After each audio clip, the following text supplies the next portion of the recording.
Gente, eu vou ficar de pé. Economia é um tema absolutamente árido, isso já foi dito aqui, mas muitas vezes procura se esconder atrás dessa aridez algumas coisas que são simples, que são objetivas. Então eu vou procurar aqui, na minha lógica, na minha percepção, e me corrijam o momento em que eu estiver errado, procurar ser absolutamente didático e objetivo. Então, voltando aos velhos tempos, eu pedi aqui um quadro negro, trouxe aqui um giz, e vou, pedindo aqui a ajuda dos universitários, rachar aqui, dividir o quadro ao meio.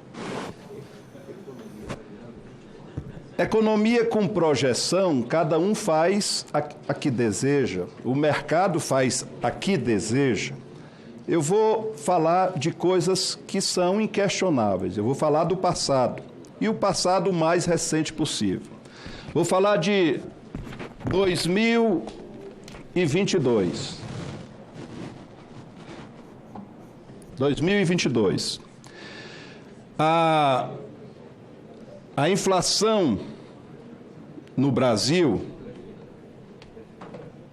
em 2022, foi de 5,8%.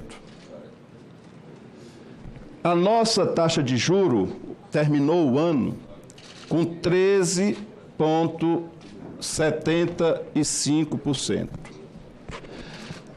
Com quem a gente pode comparar para que efetivamente seja uma comparação razoável? Eu me permito comparar com a meca do capitalismo. Embora eu não seja a minha melhor referência, eu tenho outras nações do mundo como referência de país, mas vou comparar com a meca do capitalismo, que são os Estados Unidos da América. Então, USA, no mesmo ano de 2022, inflação 6,5%. Taxa de juro ao final do ano e aquela época uma das taxas históricas mais elevadas de lá. 4,5% ao mês, ou ao ano. Uma faixa, um intervalo, eles usam sempre banda 4,25, 4,5. O que é que está errado aqui? Onde é que o Brasil se situa nisso? Vou repetir os números. Inflação americana, 6,5%. Taxa de juro é para reduzir a inflação? Concordo. E concordo também que a melhor inflação é a mais baixa inflação. Eu só estou aqui dizendo que não há razoabilidade nessa diferença. Os Estados Unidos adotaram uma taxa de juros histórica de 4,5% para atracar uma inflação de 6,5%, que foi superior à inflação brasileira de 5,8%. E o Brasil adota 13,75%, essa foi a taxa ao final. Meus prezados senadores, meu prezado presidente, ministro, a Constituição lhe dá status de ministro, é assim que quer lhe tratar, de forma muito respeitosa, Essa questão recebe um agravante doído, porque inflação, eu sei, eu fui testemunha do mal que faz aos assalariados, porque os rentistas, a elite, tem como se proteger. Era o tempo do overnight, que está de volta. O governo se protege. Os preços são reajustados e os tributos são em cima dos preços. Quem sofre é o assalariado, que começa ganhando 100 e termina, como já tivemos no passado, ganhando 30. Já tivemos inflação superior a 70% ao mês no passado. Vejam bem, nos Estados Unidos, comparando aqui com a Jerusalém do neoliberalismo, desemprego ao final de 2022, 3,5%.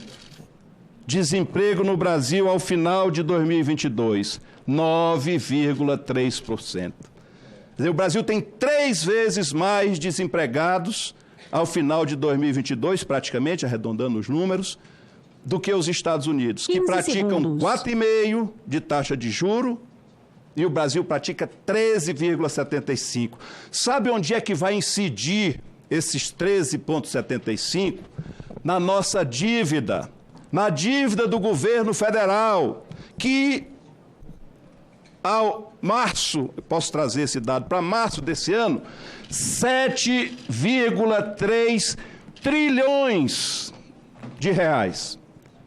Março desse ano, 7 trilhões 325 bilhões de reais, a nossa dívida pública. Olha, vamos fazer aqui uma conta simples, porque a economia deve ser, se não é, deve ser pelo menos, deve-se tentar simplificar a atenção do povo brasileiro. O Brasil, com essa taxa de juro, e naturalmente a gente sabe que tem outros indicadores, mas essa puxa para cima, o ministro falou que 2% da nossa economia está atrelada à Selic, a nossa dívida, 50% dela, ou praticamente 50% dela está atrelada à Selic. E as outras estão sempre vinculadas, o mercado sempre procura vincular. Então, em 2022, o que a União, pagando ou acrescendo a nossa dívida, que vai fazer efeito como uma bola de neve para o ano seguinte, despendeu 802 bilhões de reais. A conta que eu faço, senhoras e senhores senadores, é a seguinte: se o Brasil praticasse a taxa de juro da meca do capitalismo, que é a americana, nós teríamos despendido 292 bilhões com a dívida. Isso significa, objetivamente, e aí eu passo para a metade aqui, para a outra metade do quadro negro, vê se o espaço cabe para tanto zero. Isso significa uma economia, se o Brasil que despendeu 802 bilhões na dívida em 2022, se usasse a taxa de juros americana, despenderia 292, então a diferença são, vou ver se cabe aqui, 510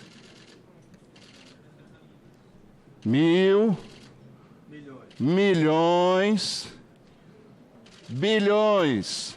Vai ficar aqui faltando espaço para o 00 centavos.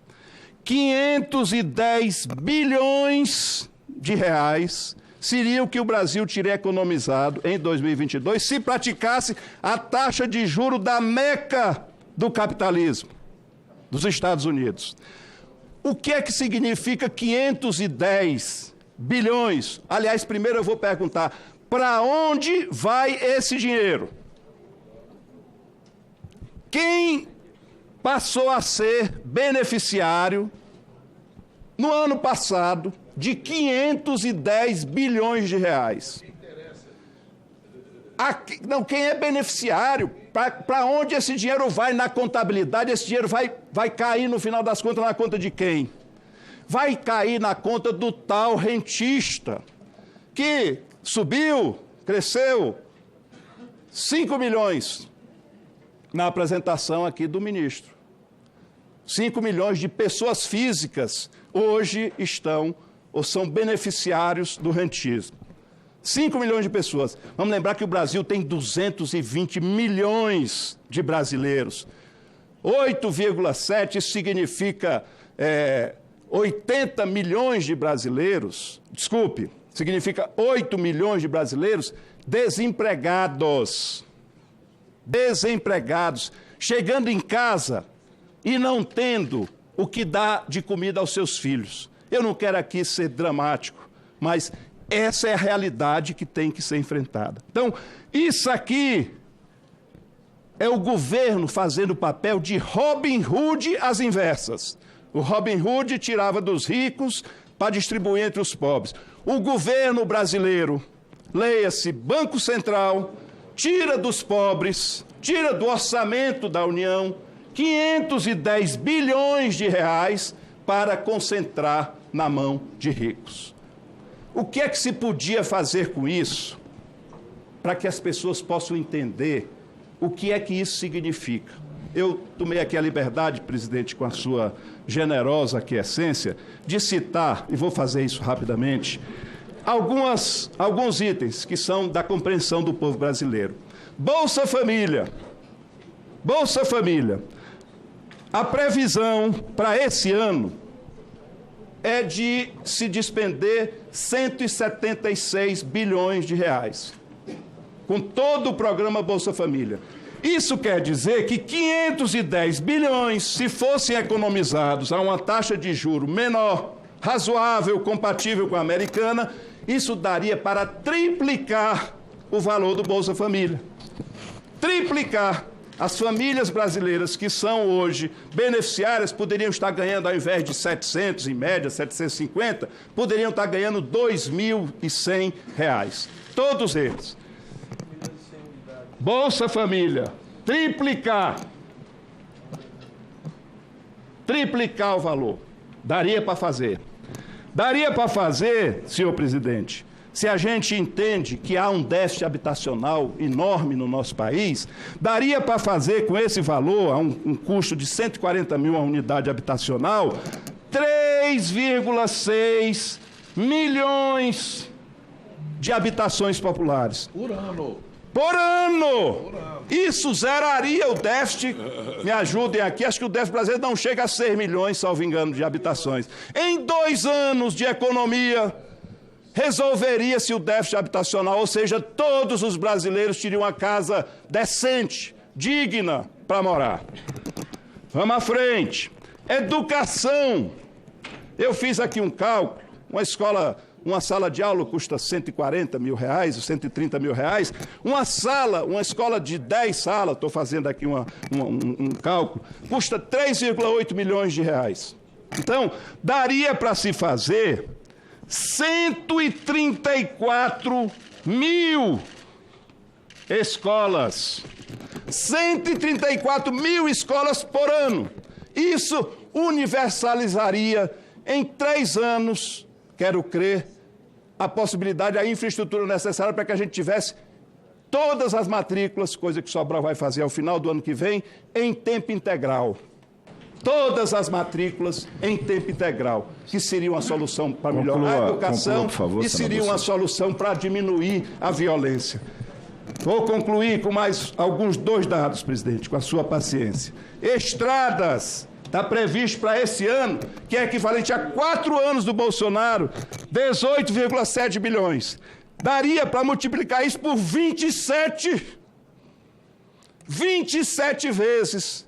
Nós multiplicaríamos o orçamento de infraestrutura em estradas e a gente teria estradas compatíveis com a necessidade dos tempos atuais. Estradas duplicadas, estradas em boas condições, bem diferente do que é, infelizmente, a realidade brasileira.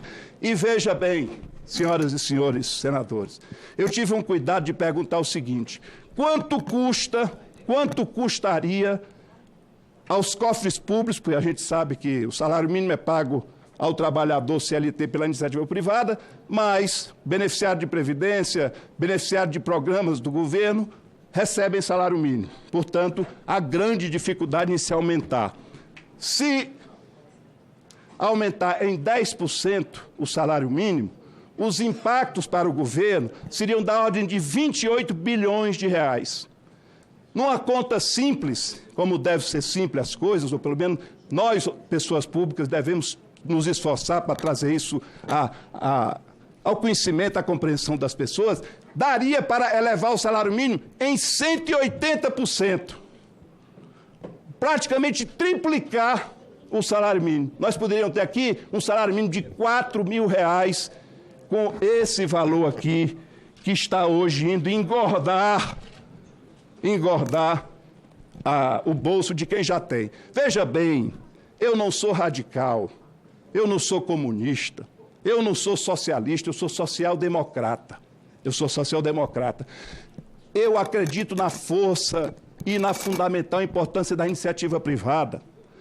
Senhor presidente, senhor ministro, presidente do Banco Central, A iniciativa brasileira, a iniciativa privada brasileira hoje, pensa 10 vezes antes de investir num negócio.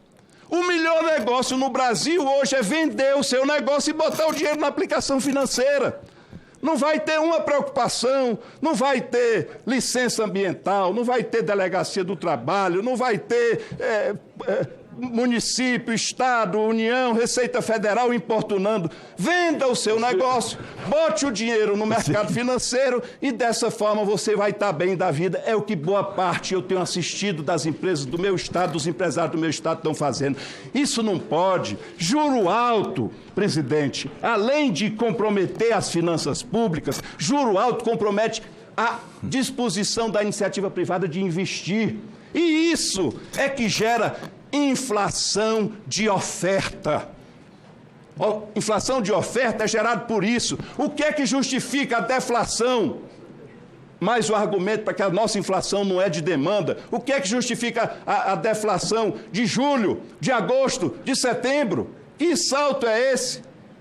É só de óbvia conclusão que é preço administrado. Na hora que você mexe no preço da gasolina, na hora que você mexe no preço da energia, por impostos, por decisão federal, a inflação vai... Nós temos deflação, tivemos 3 meses seguidos de deflação. Portanto, concluindo, senhor presidente, me perdoe, presidente. Por favor, viu, professor Cid, conclua. Muito obrigado. Muito obrigado. Eu tenho, assim, muito respeito pelas pessoas. Tenho muito respeito pelas pessoas.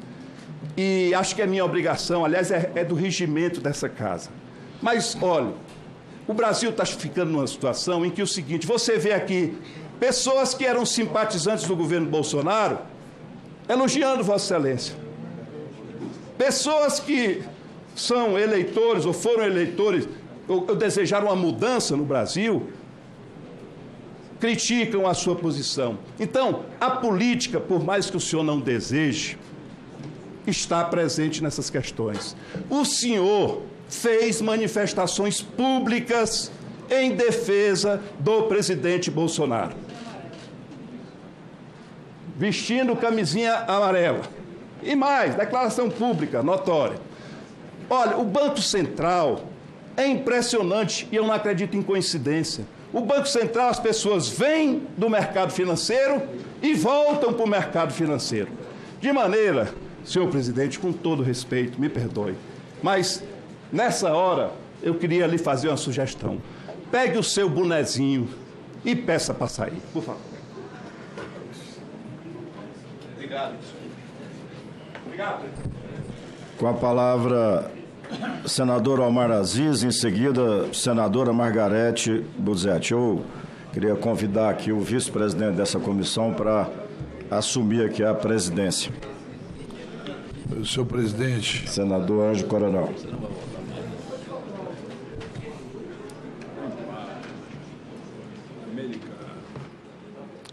Americano.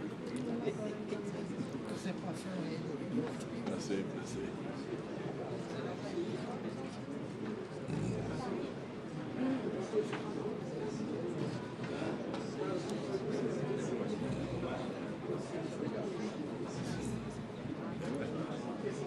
Camisinha de Bolsonaro.